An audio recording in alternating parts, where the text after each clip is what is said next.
你好，刚才你催动念力发现不在体内。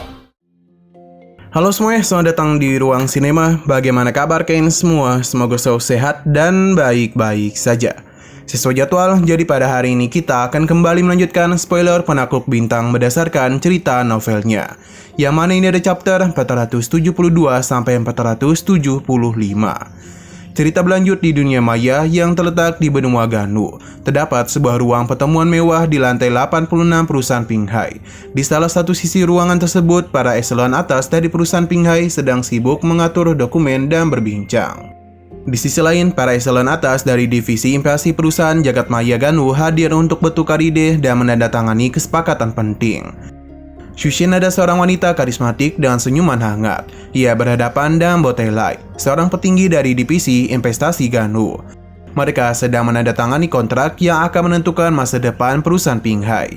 Setelah dokumen tersebut ditukar, Shushin berdiri mengangkat gelas anggurnya dengan penuh percaya diri, sambil berkata kalau dirinya senang berbisnis dengan Botelai. Dengan anggun, Shushin kemudian menawarkan minuman terbaru dari perusahaan Pinghai-nya, yaitu teh yang baru saja diluncurkan. Sehingga mereka berdua pun meminum teh tersebut. Dan Botelai terlihat terkesan karena rasa pahit yang berputar di mulutnya benar-benar luar biasa. Botelai menganggap kalau produk teh buatan perusahaan Shushin ini adalah produk yang cemerlang.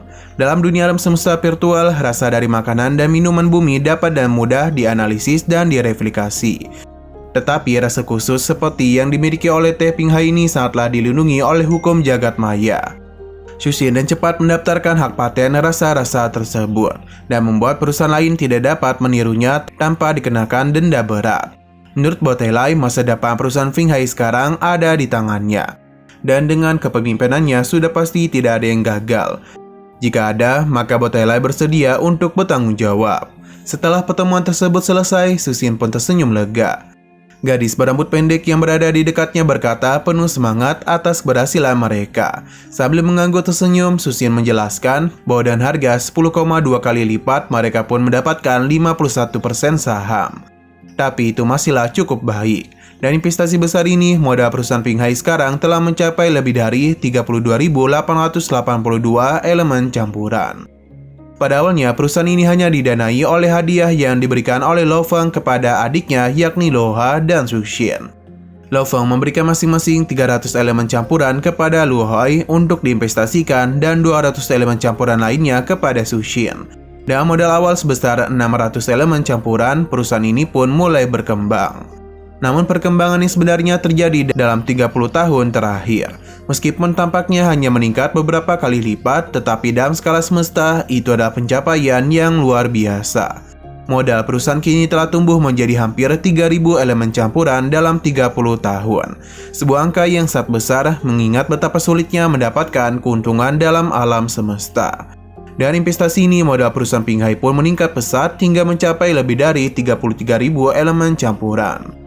Meskipun para pemilik awal yakni Lo Feng, Luoha, dan Shushin harus melepaskan sebagian saham mereka, tapi keuntungan yang mereka peroleh dari nilai perusahaan yang terus meroket sangatlah menguntungkan. Saat memegang dokumen di tangannya, Shushin tampak tersenyum lebar, karena sekarang modal mereka sudah mencapai 33.000 elemen campuran. Tidak lama lagi mereka pasti akan bisa mencapai 100.000 elemen campuran dan menjadi perusahaan tingkat kedua. Dan saat optimis, Shushin akan terus bekerja keras karena dan kerjasama yang baik, ia yakin kalau dirinya pasti akan bisa mencapai itu dalam 60 tahun. Sementara Shushin dan timnya berjuang untuk mencapai kesuksesan di dunia bisnis, Lo Feng, suaminya, sedang menjalani pelatihan di kota kekacauan utama, sebuah tempat misterius dan berbahaya di alam semesta. Di kota itu, Lo Feng belajar hukum alam semesta di bawah bimbingan para ahli. Pada suatu hari, Lo Feng mendatangi pintu masuk ke sebuah ruangan besar, tempat para prajurit kuat berkumpul untuk mendengarkan ajaran seorang guru legendaris bernama Truyan. Saat Lo Feng memasuki aula besar itu, dia merasakan aura kekuatan yang luar biasa. Para prajurit yang hadir di sana berasal dari berbagai tingkatan, namun semua datang untuk mendapatkan ilmu dari Truyan. Truyan adalah seorang ahli bela diri tingkat tinggi yang telah mencapai puncak kekuatan. Ia mampu melakukan teleportasi dengan mudah dan menguasai hukum-hukum alam semesta yang rumit. Saat ia mulai mengajar, ia menunjukkan sebuah ukiran emas yang rumit di udara, sebuah gambar yang melambangkan hukum asal dari tablet semesta. Laofang yang saat itu masih di tingkat alam semesta memperhatikannya dengan seksama. Ukiran emas itu begitu mistis, berputar dengan energi yang tak terbayangkan. Truyan menjelaskan dan rinci tentang bagaimana hukum-hukum ini bekerja, menghubungkannya dan gambar-gambar di tablet semesta. Para prajurit yang hadir mendengarkan dan penuh perhatian, terpesona oleh penjelasan yang dia berikan. Setelah 3 hari penuh pengajaran, Truyan akhirnya menyudahi kelasnya. Para prajurit yang hadir membungkuk dengan penuh hormat. Namun tiba-tiba seorang pemuda berambut hitam yaitu Laofang melangkah maju dari tengah kerumunan. Dia meminta Truyan untuk menjadi gurunya. Semua orang yang melihatnya terkejut. Seorang prajurit muda di tingkat alam semesta meminta seorang ahli tingkat tinggi seperti Truyan untuk menjadi gurunya. Namun yang lebih mengejutkannya adalah ketika Truyan tersenyum, menunjukkan bahwa dia mungkin akan menerima Laofang sebagai muridnya. Sementara itu, jauh di tempat lain di kota kekacauan utama, seorang ahli lainnya yang dikenal sebagai Blade Emperor tengah bermeditasi. Dia mendengar kabar bahwa Laofang mendekati Truyan agar bisa menjadi muridnya, dan dia hanya bisa menggelengkan kepala, takjub dan keberanian pemuda itu. Di alam semesta yang luas dan penuh misteri, seorang pejuang muda bernama Laofang berdiri di ambang perjalanan yang akan mengubah nasibnya selamanya. Setelah menghabiskan 30 tahun dan pelatihan intensif di kota Kekaucan Perimal, ia kini bersiap untuk meninggalkan tempat yang telah menjadi rumah keduanya. Namun kenangan perjalanan itu, guru-guru bijak yang dia temui, dan tantangan yang dihadapinya akan terus menginspirasi langkah-langkah masa depannya. Sebelum semua itu terjadi, Laofang hanyalah seorang pemuda biasa ketika pertama kali datang ke kota Kekacauan Perimal. Di sana, di bawah tatapan ribuan prajurit yang kuat, ia bertemu dan salah satu pemimpin sekte terkuat di alam semesta, yakni adalah Kaisar Truyan. Laofang merasa beruntung mendapatkan satu petunjuk sederhana dari Truyan saat pertemuan pertama mereka. Meskipun bagi Truyan itu hanyalah nasihat kecil, tapi bagi Laofang itu adalah penentu yang mengarahkan langkahnya di jalan yang benar. Ia merasa bahwa nasihat itu akan membentuk miliaran tahun pelatihannya ke depan. Dengan tekad yang tulus, Laofang berteriak di depan semua orang, "Aku sungguh-sungguh memintanya untuk menjadi muridmu." Mendengar permintaan Laofang, Truyan tertawa dan dengan penuh perhatian memandangnya. Truyan kemudian memberitahu bahwa mulai hari ini Laofang adalah muridnya. Seruan itu menggema di seluruh pelajar, disambut dan sorak-sorai para prajurit yang menonton. Laofang akhirnya diterima sebagai murid salah satu tokoh terkuat di alam semesta. Namun menerima pengajaran dari Kaisar Truyan tidaklah mudah. Banyak pejuang berbakat lainnya juga berlomba-lomba untuk mendapatkan guru seperti dirinya. Kusilau, seorang prajurit tampan, merasa cemas dan tergesa-gesa untuk meningkatkan kemampuannya agar bisa menemukan guru yang setara. Rongjun, seorang prajurit penuh semangat, bahkan merasa terancam oleh kehadiran dari Laofang. Ia bersumpah untuk tidak tertinggal dalam persaingan sengit. Tidak hanya Rongjun, Huka, seorang pangeran dari Manka pun merasa tertekan dan pencapaian dari Laofang dan juga Bolan. Mereka adalah pejuang yang berbakat. Untuk mendapatkan pengakuan dari para pemimpin sekte yang abadi, seorang pejuang harus melewati level 3. Sebuah tantangan yang hanya bisa diselesaikan oleh segelintir orang saja. Bahkan dari ribuan prajurit yang ikut serta dalam kompetisi jenius, hanya 5 orang atau kurang yang berhasil melewati tantangan itu. Ini pun setiap 30 tahun.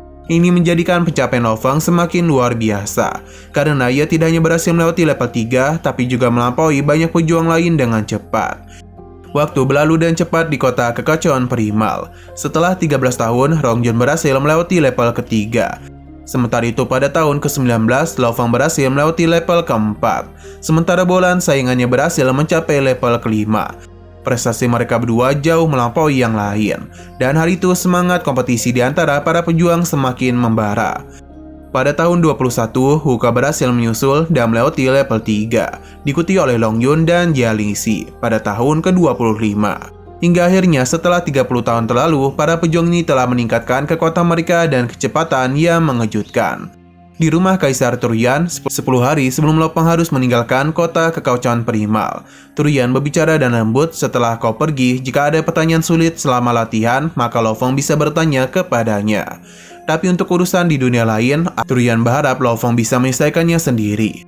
Kecuali jika ada sesuatu yang benar-benar tidak bisa Laofang atasi. Jika itu terjadi, maka datanglah kepadanya." Laofang dan penuh rasa hormat yang mendalam berterima kasih kepada gurunya. Pemuda yang dulu datang sebagai sosok kecil kini telah tumbuh menjadi pejuang yang tangguh dan berani. Selama 20 tahun bimbingan, Lo Fang merasakan hubungannya semakin mendalam dengan gurunya.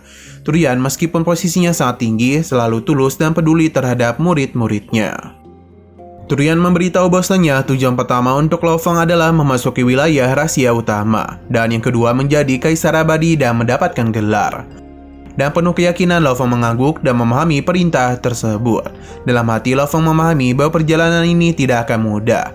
Dari hampir 100 murid yang pernah diajar oleh Turian, hanya satu yang benar-benar berhasil menjadi kaisar pejuang legendaris, yaitu adalah senior ketiga, yang dikenal sebagai Kaisar Haus Darah. Nama itu telah menjadi idola bagi banyak murid, dan Lo Fang bertekad untuk mengikuti jejaknya. Saat Lo Fang bersiap untuk meninggalkan rumah gurunya, ia merasa sedikit pahit di dalam hatinya. Namun dia segera sadar bahwa perjalanan itu adalah bagian dari takdir seorang pejuang. Babata, salah satu penasihat batinnya, mengingatkan Lo Fang bahwa hidup seorang pejuang seringkali penuh dengan perpisahan dan latihan yang panjang. Dalam 30 tahun pelatihannya di kota kekacauan primal, peningkatan terbesar Lo Fang adalah dalam pemahaman hukum asal alam semesta. Dengan bantuan Turian dan studi mendalam tentang darah mengembang, ia telah mencapai kemajuan pesat. 10 tahun sebelumnya, Lo Fang telah memahami bentuk pisau pertama dari darah mengambang, dan kemudian ia berhasil menguasai bentuk kedua dan ketiga pada tahun ke-28. Dan kemudian ia berhasil menguasai bentuk kedua dan ketiga. Pada tahun ke-28, Lo Fang telah menyelesaikan bentuk pisau ke-9-nya. Sebuah pencapaian yang jarang terjadi pada seorang prajurit muda sepertinya. Kini dan hanya 10 hari tersisa sebelum ia harus pergi, Lo Fang berencana untuk menguji keberaniannya. Sekali lagi dan mencoba jembatan surgawi. Jika ia berhasil melewati level 5, itu akan memberikannya kesempatan terakhir untuk mempelajari tablet yang membantunya dalam latihan di masa depan. Sementara itu di luar kota kekacauan primal, sebuah kapal besar melintasi alam semesta yang tak stabil. Di dalamnya ada kesatria 9 pedang. Seorang tokoh yang dihormati sedang mendiskusikan para jenius yang telah muncul dalam 30 tahun terakhir. Seorang kaisar yang mengenakan Jasper kemudian melapor bahwasannya dari 1000 jenius dalam kumpulan itu, Bolan dan Lo Fang adalah yang paling luar biasa. Bolan telah melewati level 5, sedangkan Lo Fang telah melewati level 4. Kesatria 9 pedang mengangguk mendengarkan dengan seksama. Hal ini menandakan bahwa kedua pejuang muda Lo Fang dan Bolan itu telah menarik perhatiannya. Pada tingkat ke-86 perusahaan Pinghai, sebuah pertemuan sedang berlangsung. Di tengah ruang pertemuan, Su Xin duduk dengan tenang, sedangkan di depannya ada seorang Donglan tampak gelisah. Melihat Donglan yang tampak gelisah, Su Xin mencoba untuk menenangkannya terlebih dahulu. Lo Fang-nya adalah suaminya telah menghabiskan lebih dari 30 tahun di kota kekacauan primal. Namun di alam semesta yang sebenarnya waktu itu lebih dari 100 tahun telah berlalu. Su Xin yang memiliki tubuh abadi tidak terlihat menua sedikit pun. Penampilannya tetap sama, namun auranya telah berubah. Ia kini memiliki kekuatan dan kedewasaan yang terpancar dari tatapan matanya. Hasil dari pengalaman panjang dalam mengolah perusahaan besar selama bertahun-tahun. Di tengah kegelisahannya terdengarlah sebuah ketukan di pintu. Suara itu menggelegar di ruangan dan Su Xin pun tersadar dari lamunannya. Lalu pintu terbuka dan seorang pria bernama Botelai, kepala biro dari sebuah lembaga audit besar, masuk ke ruangan bersama dan staf lainnya. Di sampingnya seorang wanita bermata hijau dan rambut perak turut masuk. Su Xin berdiri dan senyuman kecil di wajahnya. Dan wajah yang tenang sekaligus perasaan yang tegang, Su Xin mencoba bertanya kepada Botelai mengenai pemeriksaannya. Sambil tertawa keras, Botelai memberitahu bahwa laporan setengah tahun Su Xin akurat sekali. Dan kesalahan hanya 0,01%. Ini merupakan sebuah hal yang luar biasa. Padahal itu wajah Su Xin bersinar dengan kegembiraan. Di sebelahnya, Donglai itu bersorak riang sambil membawa Su Xin untuk bergembira. Su Xin kemudian mengucapkan terima kasih dengan hati yang penuh sukacita. Dan tak lama kemudian, wanita bermata hijau itu mengeluarkan tangannya untuk berjabat tangan. Sebuah formalitas yang diambil dari budaya bumi. Oke, sekian dulu pada video kali ini. Untuk video selanjutnya akan segera hadir. Jadi bagi kalian yang ingin mengikuti series ini, langsung saja klik subscribe dan aktifkan loncengnya. Terima kasih yang sudah menonton video sampai habis. Jika kalian suka pada video ini, klik like dan share ke teman-teman kalian tentang channel ini. Dan ditunggu aja kelanjutannya. Oke, sampai jumpa di video selanjutnya.